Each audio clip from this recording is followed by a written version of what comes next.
अब मैं दावा देता हूँ हमारे दोस्त, हमारे भाई इब्राहिम हुसैन नंबरदार साहब वो आए, वो तशरीफ लाएँ और अपने ख्याल का इज़हार फरमाएँ।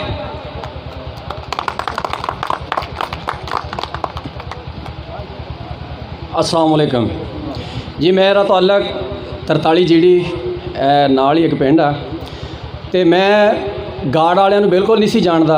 मैं थोड़ा जिहा मुख्तसर वक्त च तारफ करवा दियां गार्ड दा। तो मेरे एक दोस्त ने मैनूं कॉल की लाहौर तो कि यार एक हाईब्रिड बी मिलता है LP 18 तो अगर वो तुहाडे उकाड़े चों मिले तो मैनूं भी दसी। मैं कुछ देर तो वेट किया लेकिन मैं भी कोई लगर्जी कर गया। फिर सिंध तो मैनूं कॉल आई कि यार साड़ी ज़मीन दे विच पपीता काश्त करो क्योंकि मेरी पपीते की नर्सरी है।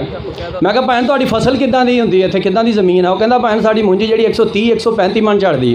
तो मैं जिंदगी च सच्ची पूछो तो पहली बारी सुनिया सी भी 130-135 मन एक किले चों भी निकलदी है। मैं उन्होंने कहा यार तुसीं की पांदे जे, किन्ने कनाल का किला जिहड़ा 130-135 मन तुसीं लैण डए जे? कहंदा भैन असीं हाईब्रिड गार्ड वालियां दा बी आ वो लाईदा। तो मैं कहा नंबर की है? कहंदा नंबर का नहीं पता, बस इन्ना पता भी हाईब्रिड गार्ड का।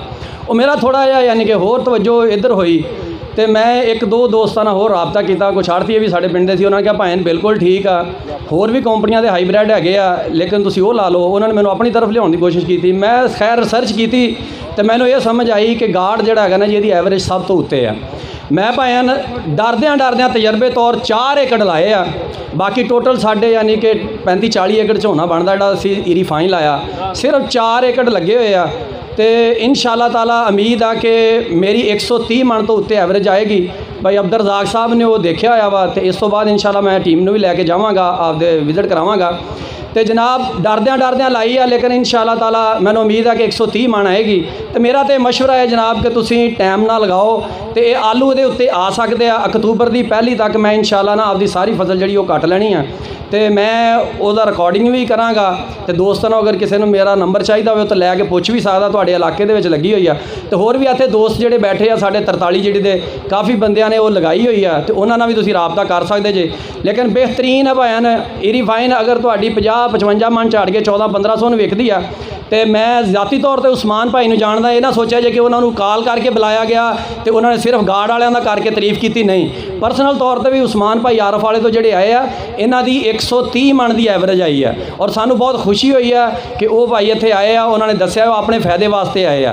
तो ये भैन बहुत अच्छा बी आ, तो तुसीं इहनूं काश्त करो तो आलू भी इहदे उत्ते टाइम दे नाल आ सकदे आ।